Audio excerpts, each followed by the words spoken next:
Okay, then the topic is elasticity of LM curve and relative effectiveness of monetary and fiscal policies. ഇത് നമുക്ക് പരീക്ഷയ്ക്ക് എങ്ങനെ ചോദിക്കാൻ അറിയോ?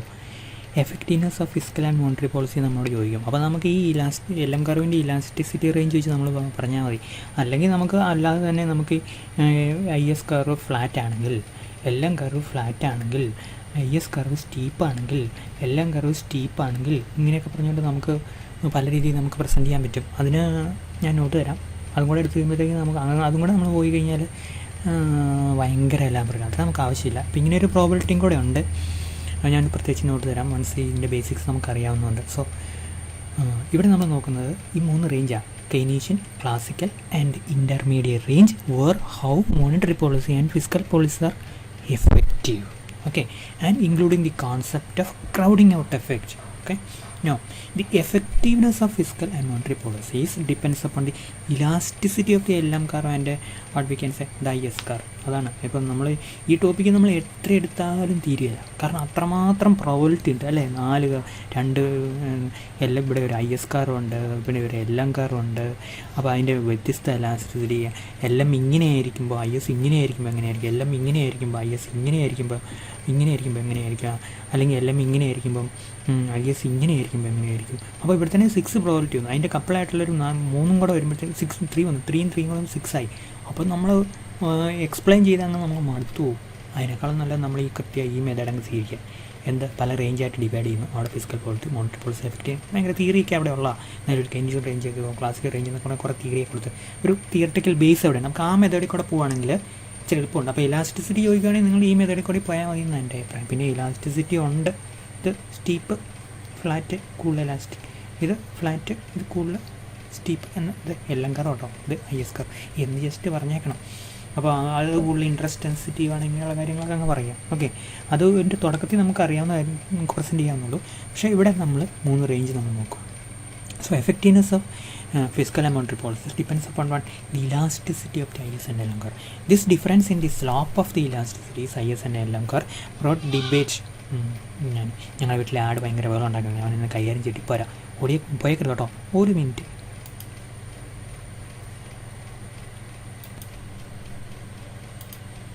Okay, then the big debate between the Keynesians and monetaries. എന്താ ഇതിൻ്റെ debate എന്ന് പറഞ്ഞാൽ അറിയോ? ഇപ്പം ഇക്കണോമിക്സ് പഠിക്കാത്ത മാത്തമാറ്റിക്സ് ബേസ് ഉള്ള കുട്ടികൾക്ക് വേണ്ടി പറയുന്ന കെയ്നീഷ്യൻസ് പറഞ്ഞു ഫിസ്ക്കൽ പോളിസിയാണ് ഏറ്റവും പ്രധാനപ്പെട്ട, മോണിറ്ററി പോളിസി പോരാ, അത് വർക്ക് ചെയ്യില്ല എന്ന് പറഞ്ഞു. മോണിറ്ററി പോളിസി പറഞ്ഞു, മോണിറ്ററിസ്റ്റ് പറഞ്ഞു എന്ന് പറഞ്ഞാൽ it is money what matters എന്ന് പറഞ്ഞ ഒരു കൂട്ടർ. അവർ പറഞ്ഞു മോണിറ്ററി പോളിസിക്ക് ഏറ്റവും കൂടുതൽ പ്രാധാന്യം. അവർ പറഞ്ഞു എന്ത് പറഞ്ഞു, ഫിസ്ക്കൽ പോളിസി ഒരു ഗുണമില്ല, പിന്നെ എന്താണ് വേണ്ടത്, മോണിറ്ററി പോളിസിക്കാണ് പ്രാധാന്യം കൂടുതൽ. Okay, then the big debate between the Keynesians and monetaries about the relative effectiveness of fiscal policy and monetary policy is a well known one. അപ്പോൾ ഭയങ്കര നമുക്ക് ഇനിയും പഠിക്കേണ്ടത്. ഇനി നമ്മളത് ഇത് നമ്മൾ നന്നായിട്ട് പഠിച്ച് കഴിഞ്ഞാൽ നമുക്ക് മോണിറ്ററി പോളിസി ഇങ്ങനെയുള്ള ചാപ്റ്റേഴ്സ് നമുക്ക് ഭയങ്കര ഈസിയാണ്. ഇതാണ് അതിൻ്റെ ഒരു ബേസ്. അതുകൊണ്ടാണ് പറഞ്ഞിരുന്നത്. അപ്പോൾ ഇവർ തമ്മിലുള്ള ഡിബേറ്റ് ഭയങ്കര പ്രധാനപ്പെട്ടതാണ്. നമ്മൾ എന്താണ് പറയുന്നത്, നമുക്കൊരു ഡിബേറ്റ് ഇപ്പോൾ നിങ്ങൾ കേട്ടില്ല, ഉദാഹരണത്തിന് അറേഞ്ച്ഡ് മാരേജ് വേണോ ലവ് മാരേജ് വേണോ, ഡിബേറ്റ് ഒരിക്കലും തീരെയല്ല എന്ന് പറയുന്ന പോലെ ഇവർ തമ്മിലുള്ള ഡിബേറ്റ് എവർഗ്രീനായിട്ട് നിൽക്കും. രണ്ടുപേരും 2 ആൾക്കാരാണ്. Okay, so about then monetarist think that only money matters. എന്താണ് അവർ പറയുന്നത്? It is only money matters and fiscal policy is quite ineffective. അവർ പറയാം ഫിസ്ക്കൽ പോളിസി കൊണ്ട് ഒരു ഉപകാരമില്ല. Then greater government expenditure will crowd out private investment. Government ഇക്കോണമിയിൽ ഇത്രയും മാത്രം പൈസയുണ്ട്, ആ പൈസയിൽ ഇത്ര മാത്രം ഗവൺമെൻറ് കൊണ്ടുപോയി കഴിഞ്ഞാൽ ഇത്ര മാത്രമേ പ്രൈവറ്റിന് കിട്ടുള്ളൂ. സോ പ്രൈവറ്റ് ചെയ്താൽ ഇപ്പോൾ crowd outs. Okay, higher level of government expenditure crowd outs what private investment. Okay, ഇപ്പോൾ കിട്ടിയില്ലോ. ഗവൺമെൻറ് എന്തിലേക്ക് ഇൻവെസ്റ്റ് ചെയ്യുക? ഗവൺമെൻറ് അത്ര പ്രയോറിറ്റി അല്ലാത്ത കേസിലൊക്കെ ആയിരിക്കും പോപ്പുലിസ്റ്റ് ആയിട്ടുള്ള മെഷേഴ്സ്, ഡെറ്റ് പെനൽറ്റി, അങ്ങനെ പല കാര്യങ്ങളും. ഇച്ചിരി എഫക്റ്റീവ് ആയിട്ടുള്ളത് പ്രൈവറ്റാണെന്ന് പറയുന്നത്. അതുകൊണ്ട് ഈ ക്രൗഡിങ് ഔട്ട് എഫക്റ്റ് ഒക്കെ വരുന്നതുകൊണ്ട് ഗവൺമെൻറ് എന്താ പറയുക, കുറച്ച് ഇൻവെസ്റ്റ് ചെയ്താൽ മതി. ഇൻവെസ്റ്റ് ചെയ്യില്ല, സ്പെൻഡ് ചെയ്താൽ മതി. ഗവൺമെൻറ് ഇൻവെസ്റ്റ്മെൻറ്റ് സ്പെൻഡിങ് ഒക്കെ ഒരു പ്രത്യേക രീതിയിലായിരിക്കും. ഇക്കോണമിക്ക് വലിയ ഗുണമില്ല എന്നാണ് ആര് പറയുന്നത്? മോണിറ്ററിസ്റ്റ് പറയുന്നത്. So higher level of government investment crowd out what private investment. Okay, then on the other hand Keynesians higher level of government expenditure out of especially early Keynesians. So who are the Keynesians? Keynesians are the advocates of Keynesian economics. അല്ല, പേര് പോലെ തന്നെയാണ്. Believe that money does doesn't matter, and it is active fiscal policy that is affecting controlling economic fluctuations. ഏതാണ് economic fluctuations? boom, recession, depression, ഇതെല്ലാം കൈകാര്യം ചെയ്യാൻ government മതി. ഗവൺമെൻറ്റാണ് ശരി, ഗവൺമെൻറ്റാണ് കൂടുതൽ ശരി. ഇതാണ് ആരുടെ നിലപാട്, ഈ കെയ്നീഷ്യൻസ് നിലപാട്. The source of the controversy is the assumption that Keynesians and monetarist meet about elasticity of the L M curve. ഇതൊരു വ്യത്യാസം എന്നാന്ന് അറിയാം, നമുക്കറിയാമല്ലോ, നമ്മൾ ഓരോ കാര്യങ്ങളും കാണുന്ന കാഴ്ചകോണിലെ വ്യത്യാസം കൊണ്ടാണ്, മനസ്സിലായല്ലോ. അപ്പോൾ ആനയിൽ അന്ധന്മാരാനെ കണ്ടു കഴിഞ്ഞാൽ ഒരാൾ വാല പിടിച്ച് വേറൊരാൾ കൊമ്പെ പിടിച്ച് കഴിഞ്ഞാൽ രണ്ടുപേരും രണ്ടും ശരിയാണോ എന്ന് പറയുന്ന പോലെ ഈ എല്ലാം കർവിൻ്റെ ഏത് റേഞ്ചിലാണ് കെയ്നീഷ്യൻസ് ഇവിടെ കാണുന്നുള്ളൂ, മോണിറ്ററിസ്റ്റ് ഇവിടെ കാണുന്നുള്ളൂ. രണ്ടുപേരും തെറ്റാണോ? രണ്ടുപേരും തെറ്റല്ല, മനസ്സിലായി. എവിടെയായിരിക്കും ഇക്കോണമി ഇപ്പോഴെന്നുള്ളതാണ്. ഇവിടെയാണോ ഇക്കോണമി ഇപ്പോൾ, ഇവിടെയാണോ ഇക്കോണമി ഇപ്പോൾ, അതനുസരിച്ച് നമ്മൾ മോണിറ്ററി പോളിസിയോ ഫിസ്ക്കൽ പോളിസിയോ ഇംപ്ലിമെൻറ്റ് ചെയ്യണം. അതാണ് അതിൻ്റെ ഒരു കറക്റ്റായിട്ടുള്ള വേർഷൻ. അപ്പോൾ നമുക്ക് അതിന് മുമ്പ് ഈ റേഞ്ചസിലേക്ക് ഒന്ന് പോകണമല്ലോ. So once more we should have a brief idea about what the Keynesians and monetarists took a stand on the regarding importance of what the relative importance of fiscal and monetary policies. The relative effectiveness of fiscal and monetary policies varies in different ranges of the LM curve. Okay, remember the hero in our drama is the LM curve. Okay, no different ranges നമ്മൾ കണ്ടു അല്ലേ, പല റേഞ്ചായിട്ട് divide ചെയ്യുക. ഇവിടെ liquidity trap റേഞ്ചാണ് അല്ലേ. ഇതിൻ്റെ ഏറ്റവും വലിയ പ്രശ്നം അറിയാം, നമ്മുടെ സെൻട്രൽ ബാങ്ക് RBI മോണിറ്ററി പോളിസിയിലൂടെ മണി സപ്ലൈ കൂട്ടുകയെന്ന് തീരുമാനിച്ചെന്ന് വിചാരിച്ചു. അപ്പോൾ എങ്ങനെയാണ് അത് ഷിഫ്റ്റ് ചെയ്യുന്നു നോക്കാം. എല്ലാം കറവ് പുതിയ എല്ലാം കറവ് വരയ്ക്കും കേട്ടോ. ഇതാ ഇങ്ങനെ ഷിഫ്റ്റ് ചെയ്യും. നമുക്കിതിനെ LM1 വരിടാം, ഇനി നമുക്ക് LM0 എന്നും വരിടാം. അപ്പോൾ ഇതായിരിക്കും എല്ലാം കറവ്. ഇവിടെ എന്തെങ്കിലും ഒരു മാറ്റം വന്നോ? ഒരു മാറ്റമില്ല, പഴയ പോലെ തന്നെ, ശരിയല്ലേ? So that is the significance of this LM curve on this range where the money supply doesn't changes in either rate of interest or the level of income. What matters is fiscal policy. Okay, അപ്പോൾ ഇവിടുത്തെ കാര്യം പറഞ്ഞാൽ ഇവിടെ നമ്മൾ fiscal policy എത്ര മാറ്റം ഇതുകൊണ്ട് ഒന്നും മാറുന്നില്ല, ഇൻട്രസ്റ്റ് റേറ്റ് മാത്രമേ കിടന്നു. അപ്പോൾ ഇൻട്രസ്റ്റ് ഇങ്ങനെ കൂടിക്കൊണ്ടിരിക്കും. ഗവൺമെൻറ് കൂടുതൽ ഇൻവെസ്റ്റ്മെൻറ്റ് നടത്തി കഴിഞ്ഞാൽ ഇൻട്രസ്റ്റ് കൂടും, ഇൻകം എന്ത് ചെയ്യും? Y7 തന്നെ നിൽക്കും, മനസ്സിലായല്ലോ. ഇവിടെ നമ്മൾ എന്താ ഇന്ത്യ ഇവിടെ പ്രധാനപ്പെട്ട എന്താണ്? LM കർവ് പറഞ്ഞത്. ഇതുകൊണ്ടോ ഇങ്ങോട്ട് LM കർവ് ഷിഫ്റ്റ് ചെയ്യുമെന്ന് വിചാരിച്ചു, ഇതുകൊണ്ടോ ഇൻട്രസ്റ്റ് കുറഞ്ഞു അല്ല. ഈ IS തന്നെ IS 8, 9 ഇതുകൊണ്ടോ ഈ IS തന്നെ ഇൻട്രസ്റ്റ് റേറ്റ് ഇത്രയും കുറഞ്ഞു. LM മാറിയപ്പോഴാണ് കേട്ടോ, LM ഇങ്ങോട്ട് മാറുമ്പോഴാണ് ഇതുണ്ടോ ഇത്രയും ഈ LM നിന്ന് ഇങ്ങോട്ട് മാറിയപ്പോൾ ഇതുകൊണ്ടോ ഇത്രയും കൊണ്ട് Y8 കൂടി. എന്തുകൊണ്ടാണ്? IS മാറിയോണ്ടാണോ? അല്ല, പിന്നെ എന്തുകൊണ്ടാണ്? LM മാറി കണ്ടുകൊണ്ട് ഇവിടെ നിന്ന് ഇങ്ങോട്ട് വന്നു. സോറി കേട്ടോ. അപ്പോൾ LM മാറിയോണ്ട് അങ്ങനെ എന്ത് സംഭവിച്ചത്? ഇൻകം കൂടിയത്, ഇൻട്രസ്റ്റ് റേറ്റ് ഇവിടുന്ന് അങ്ങോട്ട് കുറഞ്ഞത്. അപ്പോൾ ഇവിടെ എന്താ പ്രധാനപ്പെട്ടത്? ഇവിടെ മോണിറ്ററി പോളിസിയാണ് പ്രധാനപ്പെട്ടത്. ഓക്കെ, ഇവിടെ കിട്ടിയല്ലോ. അപ്പോൾ നമ്മൾ LM കർവിൻ്റെ ഇലാസ്റ്റിസിറ്റിയെക്കുറിച്ച് നമ്മൾ വേണം ബ്രീഫ് ഇൻട്രഡക്ഷനിൽ പറഞ്ഞാണ്. Remember here LM curve is almost what we can zero elasticity. ഇവിടെ ഭയങ്കരമായിട്ട് ഇലാസ്റ്റിക്കാണ്, പെർഫെക്റ്റ്ലി ഇലാസ്റ്റിക്കാണ് LM കർവ്, മനസ്സിലായല്ലോ. ഇവിടെ ഇതിൻ്റെ ഒരു മിക്സ് കർവാണ്, ഗ്രേറ്റർ ദാൻ 1 എന്നൊക്കെ നമുക്ക് വേണമെങ്കിൽ പറയാം. അങ്ങനെ ഇങ്ങനെ നമ്മൾ 3ആയിട്ട് ഡിവൈഡ് ചെയ്യുക. ഇവിടെ മോണിറ്ററി പോളിസി ഭയങ്കര എഫക്റ്റീവ്, നമുക്ക് എന്നാ പറയേണ്ടത്? ഭയങ്കര നല്ല. ഫിസ്ക്കൽ പോളിസി ഒരു ഉപകാരമില്ല, 0 എന്ന് പറയാം. അപ്പോൾ ഇതാണ് ഈ റേഞ്ചിന് പ്രത്യേകം. ഇവിടെ മോണിറ്ററി പോളിസി 0 ആണ്, ഒരു ഉപകാരമില്ല. ഫിസ്ക്കൽ പോളിസി ഭയങ്കര എഫക്റ്റീവാണ്. ഇവിടെ ഫിസ്ക്കൽ പോളിസിയും എഫക്റ്റീവാണ്, മോണിറ്ററി പോളിസിയും എഫക്റ്റീവാണ്. പക്ഷേ ശ്രദ്ധിക്കേണ്ട കാര്യം, മോണിറ്ററി പോളിസി ഇവിടെ എഫക്റ്റീവായ അത്രയും പോലെ മോണിറ്ററി പോളിസി ഇവിടെ എഫക്റ്റീവ് അല്ല. മോണിറ്ററി പോളിസി ഇവിടെ ഇൻഎഫക്റ്റീവ് ആയതുപോലെ അത്രയും കണ്ട് ഇൻഎഫക്റ്റീവും അല്ല, ശരിയല്ലേ? ഇൻ്റർമീഡിയറ്റിൻ്റെ പ്രത്യേകതയാണ്. ഇനി ഫിസ്ക്കൽ പോളിസിയുടെ കേസിലോ നമ്മൾ മോണിറ്ററി പോളിസിയെക്കുറിച്ച് പറയും. ഫിസ്ക്കൽ പോളിസിയുടെ കേസിലോ ഫിസ്ക്കൽ പോളിസി ഈ റേഞ്ചിൽ, സോറി കേട്ടോ, ഓക്കെ. ദെൻ ഫിസ്ക്കൽ പോളിസി ഈ ഇൻ്റർമീഡിയറ്റ് റേഞ്ചിൽ ഇവിടെ എഫക്റ്റീവ് ആയതുപോലെ അത്ര എഫക്റ്റീവ് അല്ല, ഇവിടെ ഇൻഎഫക്റ്റീവ് പോലെ അത്ര ഇൻഎഫക്റ്റീവും അല്ല. So that is why we call it as an intermediate range where both the fiscal policies and monetary policies are effective, but their effectiveness varies. That varies. ഇങ്ങോട്ട് പോകുന്നതോറും ഫിസിക്കൽ പോളിസിയുടെ എഫക്റ്റീവ്നെസ് കുറഞ്ഞു വരും, ഇങ്ങോട്ട് വരുന്നതോറും മോണിറ്ററി പോളിസിയുടെ എഫക്റ്റീവ്നെസ് കുറഞ്ഞു വരും. അപ്പോൾ നമ്മൾ ഈ ക്ലാസ് ഈ എല്ലാം കർവിൻ്റെ സ്ലോപ്പ് വെച്ച് നമ്മൾ ഫിസിക്കൽ പോളിസിയുടെയും മോണിറ്ററി പോളിസിയുടെയും എഫക്റ്റീവ്നെസ് മനസ്സിലാക്കി, വെറും എഫക്റ്റീവ്നെസ് ആണ്, റിലേറ്റീവ് എഫക്റ്റീവ്നെസ്, അത് വെച്ച് ഇത് എന്തോരം എഫക്റ്റീവാണ് എന്ന് മനസ്സിലാക്കിയിട്ട് അതിന് നമ്മൾ 3 റേഞ്ചിൽ പേര് കൊടുത്തു. മനസ്സിലായല്ലോ? ഏതൊക്കെയാണ്? Keynesian, intermediate and the classical range. ഇനി നമുക്ക് സിലബസിൽ പറഞ്ഞേക്കുന്ന ഒരു കാര്യമാണ്, എന്താണ് ലിക്വിഡിറ്റി ട്രാപ്പ് റീജിയൻ? എന്താണ് ലിക്വിഡിറ്റി ട്രാപ്പ് റീജിയൻ? നമുക്കറിയാലോ, liquidity trap region where interest rate is insensitiveness to what? Rate of interest, sorry, the level of money supply. Money supply ഇങ്ങോട്ട് കൂടുക, എന്തെങ്കിലും മാറിയോ? ഇല്ല. ഇവിടെയൊക്കെയാണെങ്കിൽ അങ്ങനെയല്ല, അതുകൊണ്ടോ കുറയുന്നുണ്ട്. ഇങ്ങോട്ട് നമ്മൾ പുതിയ എല്ലാം കർവ് വരികയാണെങ്കിൽ, സോറി, IS കർവ് വരികയാണെങ്കിൽ ഇങ്ങോട്ട് കുറയും.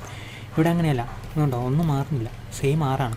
IS കർവ് ഇങ്ങോട്ട് എല്ലാം കർവ് മാറിയാൽ IS കർവ് മാറിയാലും സെയിം 6, ഒന്നും മാറുന്നില്ല. മണി സപ്ലൈ കൂട്ടിക്കിട്ട് ഇൻട്രസ്റ്റ് റേറ്റിനൊന്നും സംഭവിക്കില്ല. അതുകൊണ്ടോ മണി സപ്ലൈ ഇങ്ങനെ കൂട്ടുക, ഇൻട്രസ്റ്റ് റേറ്റിന് ഇവിടെ എന്തെങ്കിലും വരുമോ? I0 തന്നെയാണ്, ശരിയല്ലേ? അപ്പോൾ അതാണ് ആ ഇലാസ്റ്റിസിറ്റി, പെർഫെക്റ്റ്ലി ഇലാസ്റ്റിക് ആയിട്ടുള്ള ആ റേഞ്ചിന് നമ്മൾ എന്താ പറയുക, കെനീഷ്യൻ റേഞ്ച്. ഞാൻ ഡിലീറ്റ് ചെയ്യട്ടെ. ഓക്കെ, അപ്പോൾ അത് പിടികിട്ടിയല്ലോ. ഇനി നമുക്ക് ഈ ലിക്വിഡിറ്റി ട്രാപ്പ് റീജിയൻ, അതാണ് നമ്മൾ പടത്തിൽ കാണിച്ചു. നമ്മൾ ലിക്വിഡിറ്റി ട്രാപ്പ് എന്ന് പരീക്ഷയ്ക്ക് ചോദിക്കുകയാണെങ്കിൽ ഇങ്ങനെ എഴുതാൻ വേണ്ടിയിട്ടാണ് ഇതൊക്കെ പറഞ്ഞിരുന്നത്. Keynesians argue that at higher rate of interest liquidity preference curve is interest elastic. Okay, എവിടെയാണ്? ഹയർ ഇൻട്രസ്റ്റ് റേറ്റിൽ ഇതാണ് liquidity preference curve interest elastic എന്നാണ് പറയുന്നത്. ആരെ സംബന്ധിച്ചോളാം, സോറി, ഈ റേഞ്ച് മനസ്സിലായി, ഇവിടെ range interest elastic. Okay, but at a certain low rate of interest like I0 then liquidity preference curve becomes perfectly elastic. This perfectly elastic part of the preference curve is known as what we can say liquidity trap. At liquidity trap region, money's rate of interest is insensitive to what? Money supply. All the money is absorbed into what? Speculative demands. അതാണ് നമ്മൾ വേറൊരു കാര്യം കൂടെ ഇതിൻ്റെ അകത്ത് പറഞ്ഞത്. ഇവിടെ ഉണ്ടല്ലോ, ഇവിടെ എന്താ സംഭവിക്കുന്നത് അറിയോ? എത്ര ഡിമാൻഡ് ഫോർ മണി ഉണ്ടോ അതെല്ലാം ട്രാൻസാക്ഷൻ ഡിമാൻഡ് ഫോർ മണി ആയിരിക്കും. ഇവിടെ ഉണ്ടല്ലോ, എത്ര ഡിമാൻഡ് ഫോർ മണി ഉണ്ടോ അതെല്ലാം സ്പെക്കുലേറ്റീവ് ഡിമാൻഡ് ഫോർ മണി ആയിരിക്കും. അഡീഷണൽ ആയിട്ട് മണി സപ്ലൈ നടത്തിക്കോ എല്ലാം സ്പെക്കുലേറ്റീവ് ഉപയോഗിക്കും. കാരണം എന്താ? ഇൻട്രസ്റ്റ് റേറ്റ് കുറവാണ്. അപ്പോൾ നമ്മൾ speculative demand for money is a function of rate of interest എന്ന് പറയും, ഇൻവേഴ്സ് റിലേഷൻഷിപ്പ്. അപ്പോൾ എന്ത് ചെയ്യും? ഇൻട്രസ്റ്റ് റേറ്റ് കുറഞ്ഞു നിൽക്കും, അപ്പോൾ കിട്ടുന്ന പണമെല്ലാം സ്പെക്കുലേറ്റ് ചെയ്യാൻ ഉപയോഗിക്കും. ഇവിടെ എങ്ങനെയല്ല, ക്ലാസിക്കൽ പറഞ്ഞു there is no speculative demand for money. മണിക്ക് അങ്ങനെ ഒരു ഫംഗ്ഷൻ ഇല്ല. മണി ഒരു കാര്യം ഉപയോഗിക്കുള്ളൂ, അതിന് ട്രാൻസാക്ഷൻ ഡിമാൻഡ് ഫോർ മണിയേ ഉള്ളൂ. അങ്ങനെയാണ് ഇവിടെ മണി ഡിമാൻഡ് ചെയ്യുന്നത് എന്തിനാണ്? Transaction demand. ഇവിടെ സ്പെക്കുലേറ്റീവ് ഡിമാൻഡ് ഫോർ മണി എത്രയായിരിക്കും? 0 ആയിരിക്കും. So that is the significance of this vertical straight line which has 0 elasticity. Okay, with respect to rate of interest, then an increase in the money supply over this range doesn't affect the interest rate and therefore investment doesn't increase. This is the range, this is the range. മനസ്സിലായോ? Investment ഒന്നും കൂടുകയില്ല, അങ്ങനെയാണ് അവർ പറഞ്ഞേക്കുന്നത്. അപ്പോൾ investment കൂടുകയില്ല, interest rate, കാരണം investment is a function of what? Rate of interest. Investment കൂടുകയില്ല. പിന്നെ ഈ കൂടുന്നത് എന്താണ്? ഇങ്ങനെ IS1 എന്ന് IS2 എന്നൊക്കെ നമ്മൾ വരുന്നത് എന്താ? അത് ഗവൺമെൻറ് എക്സ്പെൻഡിച്ചർ കൂട്ടുന്നതാണ്. മനസ്സിലായോ? അങ്ങനെ ഇത് കൂട്ടാൻ പറ്റുള്ളൂ. അല്ല, ഇൻട്രസ്റ്റ് റേറ്റ് പറഞ്ഞാൽ investment MB is ineffective to bring down the rate of interest. This makes the LM curve flat at a certain minimum rate of interest shown figure 5. Figure 5 എവിടെ? ഇതാണ് figure 5. Figure 5 എന്ന് പറഞ്ഞാൽ ഞാൻ ഇട്ടായിരുന്നല്ലോ. ആകോട്ടെ, ഇവിടെ figure 5 എന്ന് പറഞ്ഞിട്ടില്ല കേട്ടോ, എവിടെയെങ്കിലും കാണുമായിരിക്കും. അതാ ഫിഗർ 5, ഇതാണ് figure 5.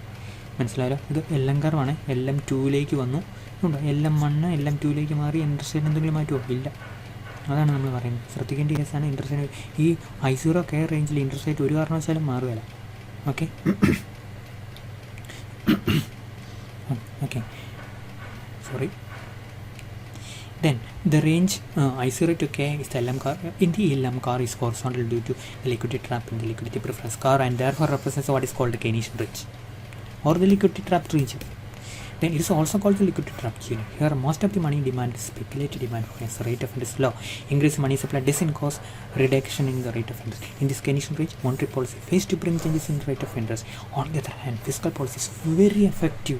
Here an increase in government expenditure shifts I0 to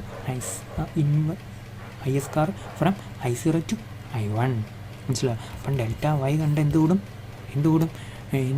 income കൂടും. എന്തുകൊണ്ടാണ് ഇൻകം കൂടിയത്? ജി കൂടിയതുകൊണ്ടാണ്, ഐ കൂടിയില്ല. ഐ കൂടണമെങ്കിൽ റേറ്റ് ഓഫ് ഇൻട്രസ്റ്റ് കുറയ്ക്കാൻ പറ്റിയില്ല, അതുകൊണ്ട് ഐ സെയിമാണ്. മനസ്സിലായല്ലോ? So that is about that region. അപ്പോൾ അതൊക്കെ നമുക്ക് ഈ ഡയഗ്രത്തിൽ നോക്കി പറയാമെന്നുള്ളൂ, വലിയ ഭയങ്കര കോംപ്ലിക്കേഷൻ ഒന്നുമില്ല. Then on the other hand, increasing government expenditure from I0 to I3 to IS4 interstate and on interstate and not income on income it is visible from the movement from point of. അയ്യോ അത് ഞാൻ correct ചെയ്തോട്ടെ, ഒന്ന് എഴുതി വെച്ചോട്ടെ. ഇങ്ങനെ തെറ്റുകളൊക്കെ വരും, കാരണം ടൈപ്പ് ചെയ്യുമ്പോഴൊക്കെ ഉള്ളതോട്ടെ ഞാൻ എന്നെ തന്നെ ന്യായീകരിക്കില്ല. ടൈപ്പ് ചെയ്യുമ്പോൾ കുറേ എറർ വരും കുട്ടികളെ. 9ാമത്തെ പേജിൽ ഞാൻ എഴുതി വെച്ചോട്ടെ, എഴുതി വെച്ചില്ല നിങ്ങൾക്ക് ഇങ്ങോട്ട് വരുമ്പോൾ കറക്റ്റായിട്ട് വരാം. Page number 9. ഈ നമ്പറിൽ എന്താ സംഭവിച്ചത്? ഓൺ ദി അതർ ഹാൻഡ് എന്നുള്ള സെൻറ്റൻസ് തൊട്ട് അതിൻ്റെ രണ്ടൊന്നും മിസ്റ്റേക്ക് ഉണ്ട്, രണ്ടും ഒരു മിസ്റ്റേക്ക് ഇല്ല. ആൻഡ് നോട്ട് കറക്റ്റ് ദീസ് കറക്റ്റായിട്ട് ഞാൻ നമ്മുടെ ക്ലാസ് റൂമിലിടാം. ഓക്കെ, സോ അപ്പോൾ നമ്മൾ പറഞ്ഞ കാര്യം എന്താണെന്നറിയോ? കാര്യം എന്താ, IS3 to IS4 ഇവിടെ കിട്ടുമോ നോക്കട്ടെ. IS3 തൊട്ട് ഇവിടെ നമ്മളെ 5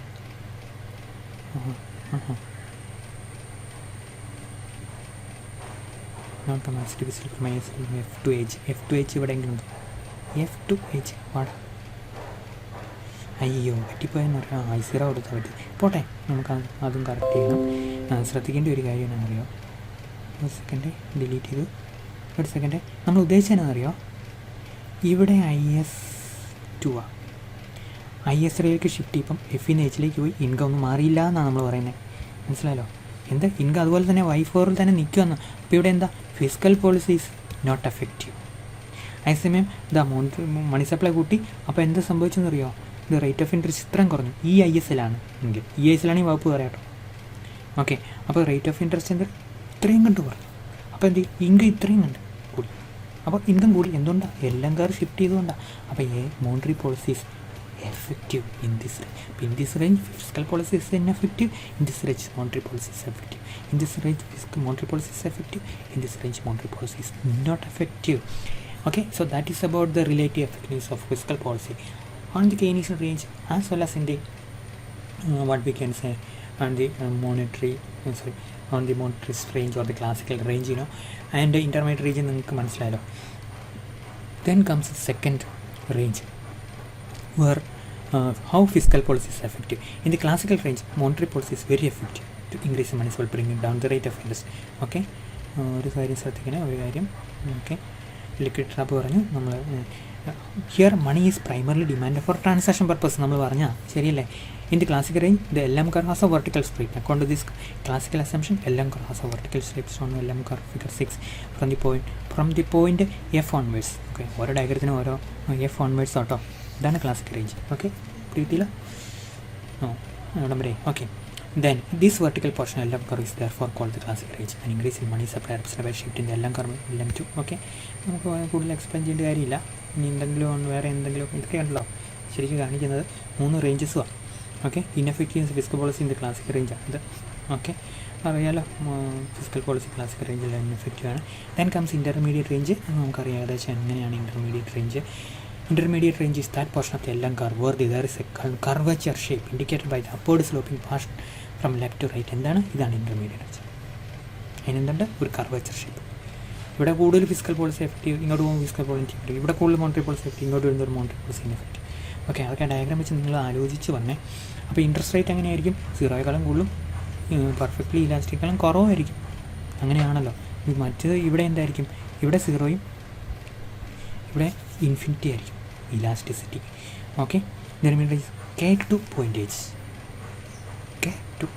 അപ്പോൾ പരീക്ഷയ്ക്ക് ഇങ്ങനെ നിങ്ങൾ എഴുതണം. മനസ്സിലായല്ലോ? ഇത് ഈ രീതിയിൽ മനസ്സിലാക്കുകയും ഈ രീതിയിൽ എഴുതുകയും നിർബന്ധമായിട്ട് മനസ്സിലാക്കി കഴിഞ്ഞാൽ നമുക്ക് എഴുതാൻ ഭയങ്കര എളുപ്പമാണ്. ഓക്കെ, ദെൻ മാത്തമാറ്റിക്സ് പഠിച്ച കുട്ടികളൊക്കെ ഫോളോ ചെയ്യുന്നുണ്ടെന്നാണ് എൻ്റെ വിശ്വാസം. എന്തെങ്കിലും ഉണ്ടെങ്കിൽ ഞാൻ ചോദിക്കാൻ കേട്ടോ, ഈ ക്ലാസ്സിന് ശേഷം ചോദിക്കും. Here the LM curve slopes upward and this interest elastic throughout the intermediate range. Okay, in the intermediate range, both the fiscal policy and monetary policy effective. Fiscal policy is effective towards point K, where the intermediate starts. അപ്പോൾ അതുകൊണ്ട് എന്താണ് നോക്കും. In the intermediate range monetary policy is neither ineffective nor effective. Neither ineffective as in the Keynesian range, nor effective in the classical റേഞ്ചിനെ പോലെ effective അല്ല, കെയ്ൻഷ്യൻ റേഞ്ചിനെ പോലെ ineffective അല്ല. തിരിച്ചിവിടെ അങ്ങനെ പറഞ്ഞാൽ മതി. ഓക്കെ, അത് ഞാൻ കുറിക്കുന്നു. ഇനി അടുത്ത നമ്മൾ കോൺസെപ്റ്റ് ക്രൗഡിങ് ഔട്ടാണ്. ഇത് നമ്മൾ crowding out effect syllabus separate ആയിട്ട് ചോദിച്ചിട്ടുണ്ട്. അത് സെപ്പറേറ്റ് ആയിട്ട് ഞാൻ നോട്ട് തരുന്നത് കുഴപ്പമൊന്നുമില്ല, നോട്ട് നമുക്ക് തരാം, കുഴപ്പമില്ല. പക്ഷേ നമുക്ക് ഇപ്പം മനസ്സിലാക്കി പോകുന്നത് കുഴപ്പമില്ല. മുന്നോട്ട് നോക്കാൻ തരാം. ഓക്കെ, എന്താണ് crowding out effect? Crowding out effect is the decrease in private investment that is caused by increase in interest rates. മനസ്സിലായോ? ഇൻട്രസ്റ്റ് റേറ്റ് കൂടി, ഇൻവെസ്റ്റ്മെൻറ്റ് കുറഞ്ഞു. ആരുടെ ഇൻവെസ്റ്റ്മെൻറ്റ്? Private investment. അപ്പോൾ ഈ കൂടിയ ഇൻട്രസ്റ്റ് റേറ്റ് ഗവൺമെൻറ്റിനെ മേടിക്കാൻ പറ്റുള്ളൂ. ഗവൺമെൻറ് മേടിച്ച് സ്പെൻഡ് ചെയ്യും, ജി കൂടുമായിരിക്കും, പക്ഷേ IP കൂടുകയല്ല, അത് IP കുറഞ്ഞുകൊണ്ടിരിക്കും. അതിനെയാണ് നമ്മൾ പറയുന്നത് crowding. The interest rate increase may be due to an increase in government expenditure. In other words higher government expenditure crowd outs what's private investment. Okay, സിമ്പിളായിട്ട് നമ്മൾ പറഞ്ഞോളൂ, നമ്മൾ ക്രൗഡിങ് ഔട്ട് എഫക്റ്റ് പലയിടത്തും കാണാം. ഇനി എഫക്റ്റീവ് ഫിസ്ക്കൽ പോളിസി വിത്ത് crowding out effect. Okay, അപ്പോൾ നമ്മൾ crowding out effect ഇവിടെ നമ്മൾ ഓരോ കാര്യത്തിലും ഡയഗ്രത്തിൽ മാത്രം ഞാൻ പറഞ്ഞു തരുവേ. ഇവിടെ നമുക്ക് ഡയഗ്രാം നോക്കാം. ഡയഗ്രാം 7 എവിടെ എങ്ങനെ എടുത്ത് നോക്കട്ടെ. ഈ 7 അല്ലേ? ഓക്കെ, ഈ ക്രൗഡിങ് ഔട്ട് എഫക്റ്റ് ഇവിടെയാണ്. ശരിക്കും പറയുകയാണെങ്കിൽ ഈ ജയിലോട്ട് കൂടേണ്ടിയിരുന്ന അത്രയും കൂടുതലല്ല, ഇൻട്രസ്റ്റ് റേറ്റ് കൂടുമ്പോൾ ഇതുണ്ടോ ഇവിടെ ആയിരിക്കും പുതിയത് വരുന്നത്.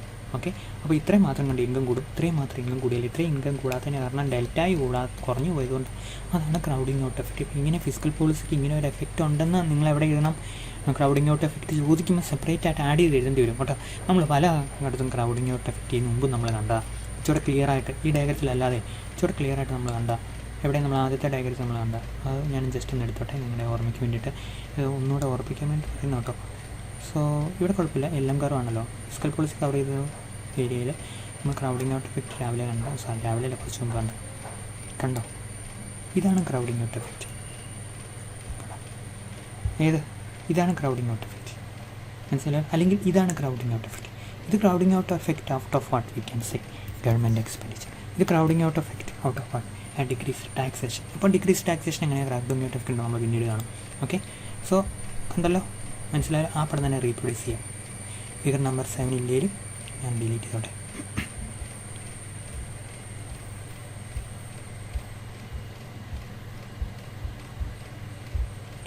വേണ്ട, ഡിലീറ്റ് ചെയ്യണ്ട.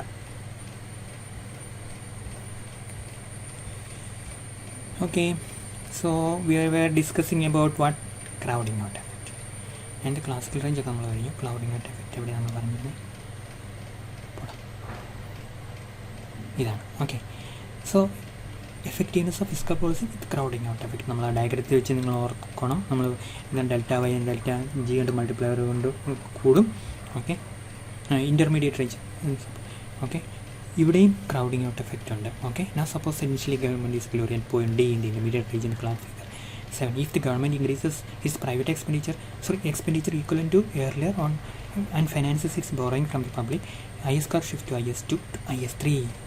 7 എന്ത് ചെയ്യും? താഴോട്ട് 7 ഉണ്ടോ നോക്കാം. സാമത്തൊരു ഡയഗ്രം ഇതുപോലെ നമുക്ക് പറ്റിയതുണ്ടോ നോക്കാം.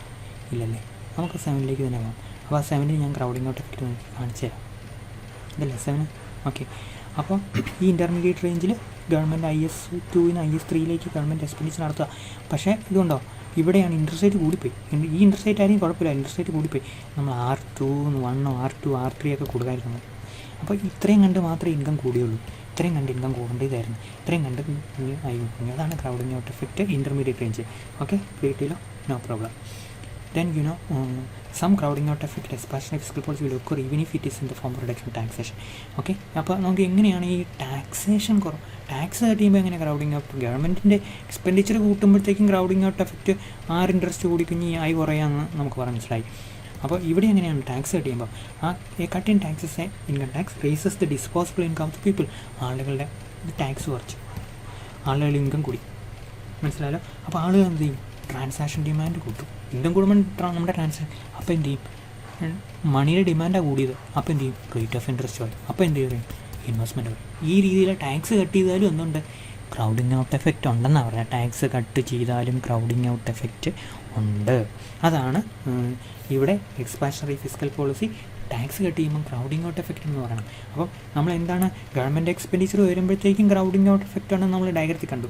ടാക്സ് കട്ട് ചെയ്താലും ക്രൗഡിങ് ഔട്ട് എഫക്റ്റ് ആണെന്ന് നമ്മൾ വേറൊരു ഡയഗ്രത്തിൽ കണ്ടായിരുന്നു. നമ്മൾ രണ്ടാമത്തെ ടൂട്ടാൻ ഡയഗ്രത്തിൽ ഇങ്ങനെ ഇവിടെ കണ്ടു. ഇത് ടാക്സും ഇത് ഗവൺമെൻറ് എക്സ്പെൻഡിച്ചറും ആണല്ലോ. ഞാൻ ഒന്നുകൂടെ അതിലേക്ക് പോകണം ഒന്നുകൂടെ പോകാം. ഇത് പേജ് നമ്പർ എത്രയാണ് നോക്കിച്ചോ, ഇല്ലെങ്കിലുള്ള പേജ് നമ്പർ എത്രയാണ്?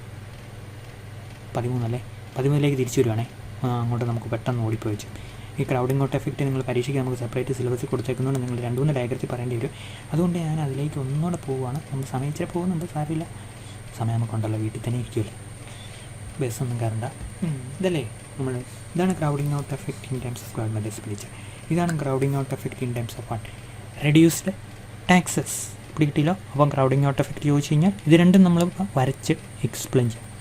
ഇത് എക്സ്പ്ലെയിൻ ചെയ്യണം, ഇത് എക്സ്പ്ലെയിൻ ചെയ്യണം, ഇത് എക്സ്പ്ലെയിൻ ചെയ്യണം, ഇത് എക്സ്പ്ലെയിൻ ചെയ്യണം. ഇത് എക്സ്പ്ലെയിൻ ചെയ്തു നമ്മൾ എന്താണ് എന്നൂടെ പറഞ്ഞ് ഗവൺമെൻറ് എക്സ്പെൻഡിച്ചർ കൂടി, അതിൻ്റെ കൂടെ എന്തുകൂടി ഇൻട്രസ്റ്റ് റേറ്റും കൂടി, അതിൻ്റെ കൂടെ എന്ത് പറഞ്ഞു? ഇൻവെസ്റ്റ്മെൻറ്റ് പറഞ്ഞു. Crowd out. ഓക്കെ, ഇവിടെ എന്ത് സംഭവിച്ചത്? ഇവിടെ ഗവൺമെൻറ് ടാക്സ് കുറച്ചു അല്ലേ? ടാക്സ് കുറച്ചപ്പോൾ ആൾക്കാരുടെ എന്തുകൂടി? ഇൻകം കൂടി. സോറി, ഡിസ്പോസിബിൾ ഇൻകം കൂടി. ഡിസ്പോസിബിൾ ഇൻകം കൂടിയപ്പോൾ എന്ത് സംഭവിച്ചു? അവരുടെ ഡിമാൻഡ് ഫോർ മണി കൂടി. ഡിമാൻഡ് ഫോർ മണി കൂടിയപ്പോൾ എന്ത് സംഭവിച്ചു? ഡിമാൻഡ് ഫോർ മണി കൂടി അല്ലേ? കൂടിയപ്പോൾ എന്ത് സംഭവിച്ചു? റേറ്റ് ഓഫ് ഇൻട്രസ്റ്റ് കൂടി. റേറ്റ് ഓഫ് ഇൻട്രസ്റ്റ് കൂടിയപ്പോൾ എന്ത് സംഭവിച്ചു? ഇൻവെസ്റ്റ്മെൻറ്റ് കുറഞ്ഞു. സോ ഇൻവെസ്റ്റ്മെൻറ്റ് ക്രൗഡ് ഔട്ടായി. എന്ത് കാരണം? ടാക്സ് കുറഞ്ഞപ്പോൾ. മനസ്സിലായല്ലോ? രണ്ടും ക്രൗഡിങ് ഔട്ട് എഫക്റ്റിൽ നമ്മൾ പരീക്ഷയ്ക്ക് എക്സ്പ്ലെയിൻ ചെയ്യണം. Okay, now we are going to page number 13. Identify ചെയ്ത് ഡിലീറ്റ് ചെയ്യാം. ഡിലീറ്റ് ചെയ്യാൻ സമയം ഷൂട്ട്. പേജ് നമ്പർ 13 ആയോ? ഇല്ല, ഇനി പോകാനുണ്ട്. നിങ്ങൾ ഡിലീറ്റ് ചെയ്യാം.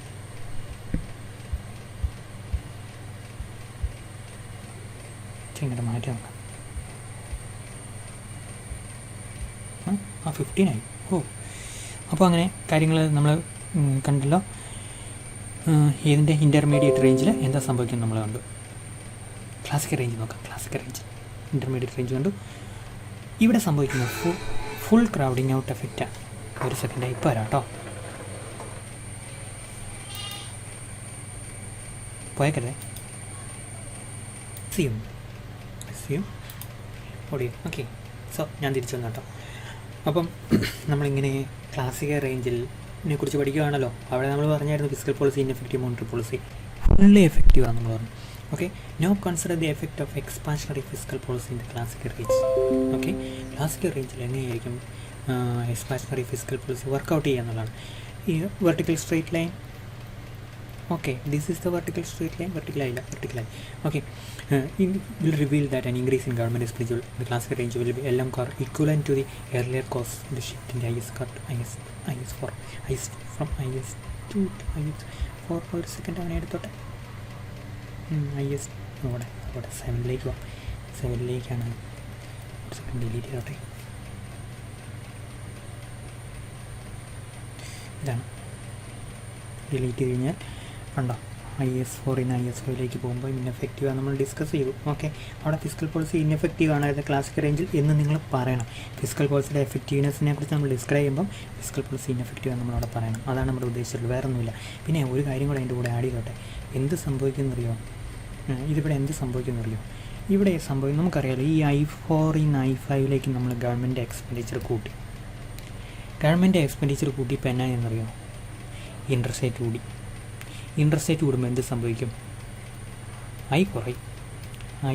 ഏതാ ഈ പ്രൈവറ്റ് ഇൻവെസ്റ്റ്മെൻറ്റ് കുറയും. നമ്മൾ പറഞ്ഞല്ലോ ഈ ഇൻട്രസ്റ്റ് റേറ്റ് കൂടുമ്പോൾ എന്ത് കുറയും? ഐ കുറയും. അപ്പോൾ ഇവിടെ എന്താ Y4 തന്നെ നിൽക്കാൻ വേണ്ടിയിട്ട് ΔG എത്രമാത്രം കൂടിയോ അത്രമാത്രം ΔI കുറഞ്ഞു. അതിന് നമ്മൾ പറയുന്നത് വരാം ഫുൾ ക്രൗഡിങ് ഔട്ട് എഫക്റ്റ്. മനസ്സിലായല്ലോ? മറ്റേതിൽ നമ്മൾ ഇത്ര കണ്ട് G കൂടി, ഇത്ര കണ്ട് ഐ കുറഞ്ഞു. എവിടെ? ടാക്സിലും ഗവൺമെൻറ് എക്സ്പെൻഡിച്ചറും കൂടുമ്പോൾ. ഇവിടെ അങ്ങനെയല്ല. ഈ ഒരു ക്ലാസിക്കൽ റേഞ്ചിൽ ഗവൺമെൻറ് എക്സ്പെൻഡിച്ചർ കൂട്ടുവാണെങ്കിൽ എന്തുകൊണ്ട് Y4 നിൽക്കുന്നു? ΔG കൂടിയിട്ടും ഇങ്ങോട്ട് ഇൻട്രസ്റ്റ് റേറ്റ് മാത്രം കൂടി, എന്ത് കൂടിയില്ല? Y4 അല്ലെങ്കിൽ നമ്മൾ പറയാമല്ലോ ടോട്ടൽ ഇൻകം കൂടി. ഇൻകം കൂടാത്തതിന് കാരണം G കൂടി അത്രയും തന്നെ എന്ത് കുറഞ്ഞു? ഐ കുറഞ്ഞു. അങ്ങനെ ഐ കുറയാനുള്ള കാരണം എന്താ? ഇൻട്രസ്റ്റ് റേറ്റ് കൂടിയതുകൊണ്ടാണ്. So this is called full crowding out effect. Okay, എന്താണ് full crowding out effect? Okay, മനസ്സിലായല്ലോ? അപ്പോൾ അത് എങ്ങനെ എക്സ്പ്ലെയിൻ ചെയ്യണം? ഈ റേഞ്ചിൽ ഇവിടെ നിങ്ങൾ പറയാം ഫുൾ ക്രൗഡിങ് ഔട്ട്. Y4 എന്ന് തന്നെ Y4ൽ തന്നെ നിൽക്കുക. ഗവൺമെൻറ് എത്ര എക്സ്പെൻഡിച്ചർ നടത്തിയിട്ടും ഒരു കാര്യമില്ല. അപ്പം ഫിസ്ക്കൽ പോളിസി കണ്ട ഒരു ഉപകാരമില്ല എന്ന് പറയാം. എന്ത് ചെയ്യണം? മോണിറ്ററി പോളിസി വരണം. മനസ്സിലായല്ലോ? അന്നേരം എന്ത് ചെയ്യും? ഇതാണ് ഉണ്ടോ, ഇൻകം കണ്ട് ഇത്രയും കണ്ട് കൂടി. മനസ്സിലായല്ലോ? IS5 ഇങ്ങോട്ട് മാറിക്കഴിഞ്ഞാൽ ഇവിടെയാണെങ്കിൽ ഇത്രയും കണ്ടും കൂടും. അപ്പോൾ അതുകൊണ്ട് അവിടെ മോണിറ്ററി പോളിസി എഫക്റ്റീവ് നമ്മൾ പറയാം. Okay, now we are going to which page? Again 13. Full crowding out effect. Okay, the reason for unchanged level of national income despite the increasing government expenditure is that there is full crowding out effect on private investment. Rise in rate of interest as a result of government expenditure causes decline in what? Private investment which fully cancel out the expansionary effect of increasing nominal speed. കിട്ടിയില്ല. Okay, hence fiscal policy is most effective in the Keynesian range, relatively less effective in the intermediate range, and completely ineffective in the classical. നമ്മൾ physical പോളിസിയുടെ effective in 3 ranges പഠിക്കുക. ഈ range പഠിക്കുക. Okay, എല്ലാമാണ്. അപ്പോൾ അവിടെ പഠിക്കുന്നത് നമ്മൾ പറയുകയാണെങ്കിൽ physical policy completely fully effective Keynes range, partially effective intermediate, completely ineffective എന്താണ് classical range. This is because there is no crowding out effect in the Keynesian range. Some crowding out effect in the intermediate range and full crowding out effect in the classical range. മനസ്സിലായാലോ? പരീക്ഷയ്ക്ക് നമ്മൾ എഴുതണം എന്താണ് Keynesian range, crowding out effect എന്താണ്,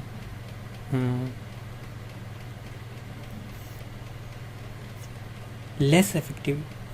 The fiscal policy is most effective in the class range. This is because no crowding out effect. In intermediate range, partial crowding out effect. Like classic range, full crowding out effects. അപ്പോൾ നമ്മളിങ്ങനെ എഴുതുക അല്ലേ, ഡയഗ്രാമൊക്കെ ടേബിളൊക്കെ വരച്ചിട്ട്. Okay, ഇതൊക്കെ പിടിയിട്ടുണ്ടല്ലോ അല്ലേ. Partial crowding out, full crowding out effect, no crowding out effect in the Keynesian range, intermediate range and classical range. Okay, you got an idea about that. Let me really delete this part. ഒന്നുമില്ല, ഇതാണ് ഈ പ്രശ്നം. Delete ചെയ്തു.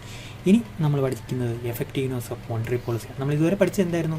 ഈ 3 റേഞ്ചിലെ effectiveness of physical policy ആയിരുന്നു. There is intense dependence between monetaries and Keynesian about the effects of monetary. The shape of the LM curve with its 3 ranges has a significant influence on the effectiveness of monetary policy. Fiscal policy തന്നെ ഇവിടെ എങ്ങനെ? As explained earlier, LM curve is derived with a given stock of money supply. അല്ലേ? അതെ, ഈ LM curve given money supply ആണല്ലോ. ഇങ്ങോട്ട് മാറുമ്പോഴല്ല കാര്യങ്ങൾ മാറുന്നത്. Okay, then when money supply is increased, LM shift to the right. When decreased, LM shift to the left. The impact of increase in money supply on rate of interest and level of income is different in different ranges of LM curve. മനസ്സിലായല്ലോ? നമുക്ക് പഠിച്ചതാണ്. Okay, അപ്പോൾ ഓരോ റേഞ്ചിലും വ്യത്യാസം. ഇവിടെ ഒരു ഇമ്പാക്റ്റും ഇല്ല, ഇവിടെ കുറച്ച് ഇമ്പാക്റ്റ് ഉണ്ട്, ഇവിടെ കൂടുതൽ ഇമ്പാക്റ്റ് ഉണ്ട്. കണ്ടോ, അങ്ങോട്ട് വരും. നമ്മൾ പഠിച്ചു the effectiveness of monetary policy can be explained through 3 ranges of LM curve in the Keynesian range. What happens, the effect of an expansion of monetary policy when the economy is in the Keynesian range. അവിടെ എന്തായിരിക്കും? കണ്ടോ, ഇതാണ് liquidity ട്രാപ്പാണ്. എന്തെങ്കിലും interest rate മാറ്റം ഉണ്ടോ? ഇല്ല, മാറ്റമില്ല. Okay, no change. ഇനി ഇങ്ങോട്ട് പോകുന്നതോറും കണ്ടോ, ഇത്രയും കണ്ടാണ് ഇൻകം ചേഞ്ച് ചെയ്യുന്നത് കണ്ടോ, കൂടി പോകുന്നുണ്ടോ. അപ്പോൾ ഇങ്ങോട്ട് വരുന്നതോറും മോണിറ്ററി പോളിസി എഫക്റ്റീവായി, ഗ്യാപ്പ് കൂടുന്നതോറും നമ്മൾ മോണിറ്ററി പോളിസി എഫക്റ്റീവായിട്ട് കൂടിക്കൊണ്ട് ഇവിടെ വരുമ്പോഴത്തേക്ക് ഫുള്ളി എഫക്റ്റീവാണ്. ഇവിടെ ഫുള്ളി ഇൻഎഫക്റ്റീവാണ് ഫിസിക്കൽ പോളിസി. മനസ്സിലായാലോ? ഇവിടെ IS കർവ് ഗിവണാണ്, കാരണം നമ്മൾ പഠിക്കുന്നത് എന്തിനെക്കുറിച്ചാണ്? മോണിറ്ററി പോളിസിയുടെ ചേഞ്ചിനെ കുറിച്ച്. അപ്പോൾ നമുക്കൊരു ഗിവൺ IS കർവ് അതുപോലെ തന്നെ നിൽക്കുകയാണല്ലോ. കണ്ടോ, ഇവിടെ നോക്കൂ, H ആണ്.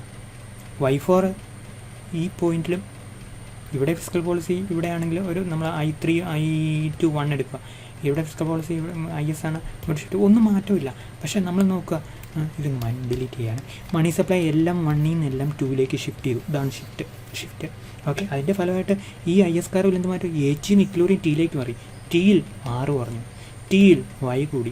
So monetary policy become very very effective. ശരിയല്ലേ? Because of the shift of the LM curve, the rate of interest came down from I4 to I3. Income expanded tremendously from Y4 to Y5. Here fiscal monetary policy is highly effective. Here it is less effective. Here it is ineffective, completely ineffective. So this is the effectiveness of what? Monetary policy in these 3 ranges. Okay, complete ഇല്ല. ഇനി നമുക്ക് അവനെ delete ചെയ്യാം.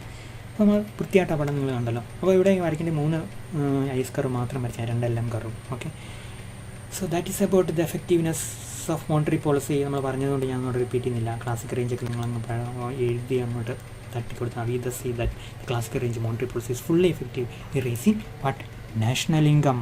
Okay, ബാക്കി അതുപോലെയൊക്കെ Keynesian റേഞ്ചിലും classical intermediate റേഞ്ചിലും എങ്ങനെയാണ് നമ്മൾ കണ്ടിട്ടുണ്ട്.